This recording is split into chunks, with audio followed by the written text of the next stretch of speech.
I love the Mario series, but as with most Nintendo series, the layout of its world is very inconsistent. The 2D platformers insinuate that the kingdom and its continent are very small.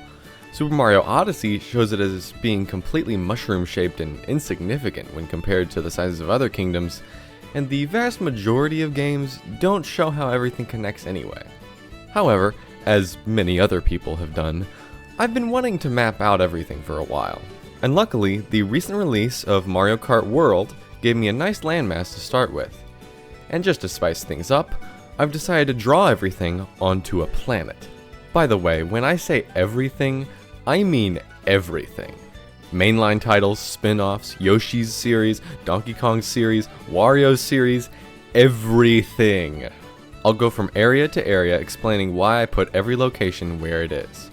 Without further ado, here is my interpretation of Mario's world.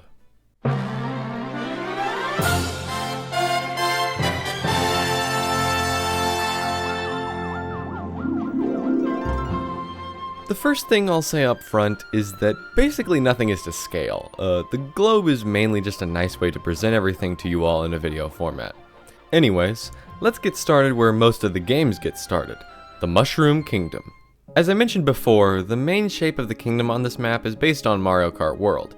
I chose to ignore many of the landmarks of the tracks, and instead, since scale is kinda out the window, I'll say that it's easier to imagine how things from many different games could fit on here. For example, since most New Super Mario Bros. Games take place across relatively disconnected worlds, you can imagine any of them happening all over this continent, besides the one for Wii U, which I honestly mostly ignored. I can also picture many of the Paper Mario games taking place on this continent. Forever Forest could easily fit in the forest to the southeast, with Gusty Gulch even potentially fitting in the area where Faraway Oasis is placed in Mario Kart World. Like the New Super games, Sticker Star could kinda fit anywhere on this map, and the placement of Cheep Cheep Falls in Mario Kart makes for a good spot for Autumn Mountain from Origami King. Oh, and I also included Lava Lava Island from Paper Mario just offshore of the desert in the west. Speaking of which, the desert here could be quite large in reality, having enough room for World 2, Dry Desert, Sandpaper Desert, Layer Cake Desert, you get the idea. In fact, they could all be the same desert, who knows? The volcanic area in the northwest is more of a small slice of Bowser's claims. I picture him having a base in the Mushroom Kingdom while having a central hub elsewhere, and we'll see that later. The forests to the north are where I imagine King Boo and his followers reside, and I can picture a small hill where Luigi's house is, secluded and away from the rest of the world. Mario's house is probably more towards the center of the kingdom, since he probably wants to be closer to the castle, which I've put where Peach Stadium is in Mario Kart World. The snowy area to the northeast is another place that could be very large, housing tundras, snowy plains, and lofty peaks. The eastern shore and the gulf to the south of Peach's castle are where I can picture many of the series' tropical locations happening as well. And one final thing, just off of the east coast lies the Baseball Kingdom from Mario's Super Sluggers. Peach apparently made this landmass, so that's crazy. But overall, I did notice that Mario Kart World's general map shape lended it well to the mushroom shape that Odyssey used, even though I can't stand how small it looked in Odyssey, so that was a nice coincidental continuity for my map and Odyssey's map. With that, that is the entire Mushroom Kingdom. Now let's move to the two islands in the northwest, which you may recognize. To the west of the Mushroom Kingdom's desert lies Sarasaland. It's smaller than how some people have designed it in the past, but here's my reasoning. Unlike the Mushroom Kingdom, whose games grew to have many different levels showing lots of different parts of each of its biomes, Sarasaland has only appeared once, with very few levels in its game. I also took into account its portrayal in this page from the Mario manga, which I learned about while browsing Sarasaland's page on Mario Wiki. This inspired the small islands to the south of the main island, making those the Eastern Kingdom and the Muda Kingdom respectively. Birabudo and Chai remain on the main island. I placed Sarasaland as a whole right here because of, again, Mario Kart World. Enemies from Sarasaland reappeared in the Western Desert for the first time in years, so I figured I might as well put the whole country just west of that. Anyways, that's it for Sarasaland, so let's move to Isle Delfino. Not really much to say here besides that I placed Isle Delfino here as a reference to where it appeared in some Mario Odyssey promo art before never appearing there in the actual game. Sorry, it's been 8 years and I'm still salty. This is really the most wonky scaled thing on the globe. Just pretend I put those other animal-shaped islands around it.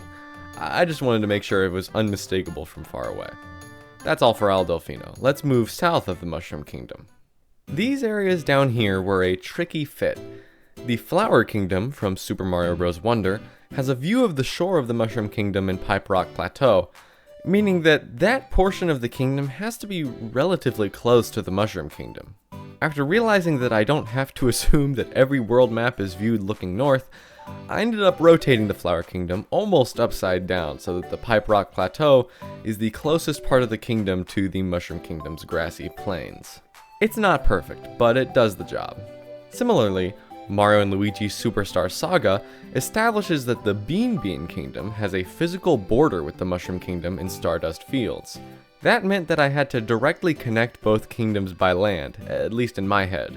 Stardust Fields now connects to the southeastern forest/jungle area of the Mushroom Kingdom, which is a nice fit since Little Fungi Town, a small village of toads who moved to Bean from the Mushroom Kingdom, is now very close to the Mushroom Kingdom itself.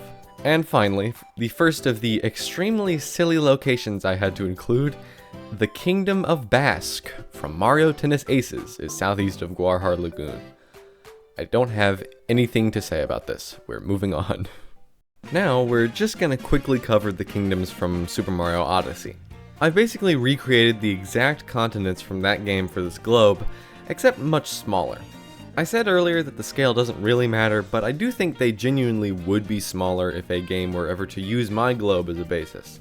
But not much to say here, other than pointing out that I did remember to put in the moon. And also, these continents aren't used in their entirety in Odyssey.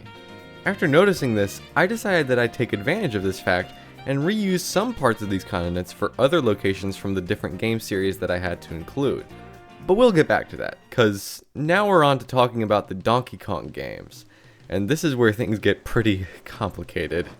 Just east of the Ruined Kingdom, I decided to put in the archipelago of islands from Donkey Kong Country Tropical Freeze, ending with Donkey Kong Island itself. Oh, and Secret Seclusion, the floating islands from Tropical Freeze, are way to the south, just to show how isolated it is. Going from here, Crocodile Isle is just northwest of the archipelago, and the Northern Cremisphere is, north of DK Island. Now, the die-hard fans in the comments may know that Dixie Kong actually made her way to this location by leaving Donkey Kong Island to the south, not the north, despite the name of this location very clearly being Northern Cremisphere. To the non-existent people in the comments who wanted this location to be south of DK Island, I am not sorry. Anyways, in the same archipelago, I've also put the 5 islands from DK Jungle Climber, as well as the main hub from Diddy Kong Racing. Now we'll move to locations outside of the islands. In Donkey Kong Land on the Game Boy, which I always thought was just a port of Donkey Kong Country, the final world is a location called Big Ape City. Ever since learning of this, I've considered Big Ape City and New Donk City to be the same thing, or at least that Big Ape City is in the Metro Kingdom, so we'll consider that to be where Big Ape City is on this globe. Same goes for Big City from Donkey Kong on the Game Boy. Now here's where the spin-offs of DK start causing problems. Donkey Kong Barrel Blast is mostly inoffensive when it comes to adding locations. I can imagine every track taking place on a continent already established on the globe. However, Donkey Kong Jungle Beat is the real kicker. Do you know how many kingdoms are in Donkey Kong Jungle Beat? Take a quick guess. The answer is 16 kingdoms. Where on earth are they? Well, luckily I have used wonderful things called excuses to place them in existing continents. I won't bore you with the placement of every kingdom, but just know that most of them are classic forests, deserts, mountains, or underwater. Any of them related to water can exist on a shoreline or in the ocean. Any in a forest can be in the dense forests that I've placed between Metro Kingdom and Ruined Kingdom. One specific kingdom, the Durian Kingdom, has a similar aesthetic to the Ruined Kingdom. So I've decided that those are either the same place or maybe on the part of the land that resembles a claw. Sandy kingdoms can be placed on the same swath of land as Tostarena. Shiveria doesn't take up a ton of room on its continent, so any snowy place can slot right onto that continent. In fact, after working on this, those 16 kingdoms don't have to leave the Odyssey continents, which is great. That helps a ton in finishing up all the areas from the Donkey Kong franchise, so it's time to move on to one character-centered set of locations.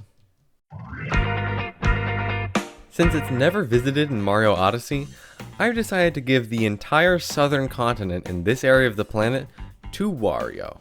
We start with the first Wario Land, which takes place on Kitchen Island. I've placed this at the southernmost tip of the continent. Then, believe it or not, the next Wario Land game was on the Virtual Boy, and it had an area I had to add. While most of the game takes place in a hidden world deep underground, this world is accessed in the Awazon River. Yeah, I added the Awazon River to the continent. Next up, while I didn't explicitly add the locations to the map, I can see the places visited in Wario World being located on both this continent and in the lands above, specifically the snowy area being on Shiveria's continent. Additionally, since Wario Land 4 takes place in a giant pyramid in a jungle, I've added one tiny pixel to the Awazon River jungle that represents the pyramid. That's all for new locations from Wario Land, although I do consider this island off the eastern coast to be Mario Land from Super Mario Land 2. That leaves us with the last few locations from WarioWare. These are Diamond City, which is in the northwest, Luxville, a small village just outside of Diamond City, and Caresaway Island off the southwest coast. With that, that's all the additions to the Mario Odyssey continents complete. As I said earlier, I made them much smaller than they are in Odyssey, so we've got a lot more room on the globe to go.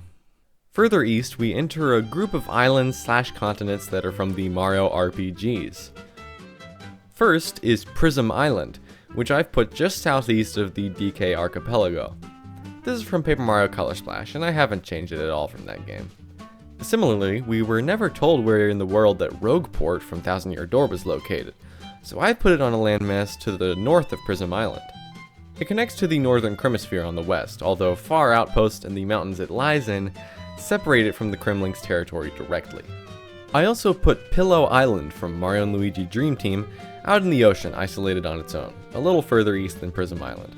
And this next thing isn't from an RPG, but I put Vibe Island from Super Princess Peach immediately south of Prism Island, since they have a similar, vibe. This set of locales doesn't need too much explanation, so now we're on to the final set of landmasses. First, we have to start with a very strange pull. If you don't know what this is, then I doubt you're alone in that boat. I only just got to shore with this knowledge while making this video. This is Jewelry Land, from a little game called Yoshi's Safari. I had no idea this game didn't take place on Yoshi's Island, but it doesn't. So here's a whole kingdom that's not ruled by a main character, much like the 16 kingdoms from Jungle Beat. Next is Bowser's full territory, the Dark Lands. For the first and only time on this globe, this isn't based on any specific landmass from the games, but rather meant to represent all the different volcanic settings that Bowser has appeared on in these games. I made the islands the shape of stylized fire breath. I placed it here as well because it's a good distance away from the Mushroom Kingdom, but still close enough for Bowser to retreat to from his mainland fortress. Finally, south of the Darklands lies Dinosaur Land. One additional island in this group is Egg Island from Yoshi's New Island on the 3DS. Of course, the rocks that make up the Valley of Bowser and Yoshi's Island itself are here too. With that is the entire content of Mario's Planet. Although, there may be one more part left to this video. Okay, there's some locations in games that I left out of this video, so I'll go over those now. First, there's Craft Island from Yoshi's Woolly World. It feels like it could be more of a situation from previous Yoshi games, where Yoshi's Island is transformed into a picture book, a storybook, etc. Or even a Mario & Luigi Paper Jam situation, where this could be more of an alternate craft-like world. I don't know, this is one I never played, so correct me in the comments if there's direct evidence against this in the game. A similar situation is Super Mario RPG. I thought about including a full continent that would be almost an older location for the Mushroom Kingdom, but decided against it. Instead, I think that in-universe, enough time has passed for there to be some changed scenery that would have removed or renamed locations like Barrel Volcano or Nimbus Land. Actually, Nimbus Land could still be in the clouds somewhere, as part of World 7 or the Cloud Kingdom or whatever. There are also some games whose settings are not technically part of the Mario world. Mario and Luigi Brothership takes place in a parallel world, a couple Wario Land games take place inside objects, Super Paper Mario primarily takes place in multiple dimensions, and perhaps most notably, you may notice that I didn't point out any specific locations for the paintings from Mario 64. This is because it is up in the air whether the paintings transport you somewhere or if you enter the paintings themselves when you jump in. The worlds in the paintings aren't that big, so I could easily see them slotting into small areas across this planet if they are real. The last big thing I left out is an attempt to specify where every Mario Kart track is taking place. I really thought about doing that, but when I started genuinely thinking, now where do I put Yoshi's Circuit? I realized that I did not want to do that. Alrighty, now we're officially done mapping out the entire world of Mario. I hope you all enjoyed this video. As the title of this video implies, this isn't really a new idea. Lots of people have done this sort of thing for Mario's world, although I might be the first person to map it onto an actual planet. Let me know in the comments if there's anything I missed, and be sure to like the video and subscribe if you enjoy this kind of content. See you all later.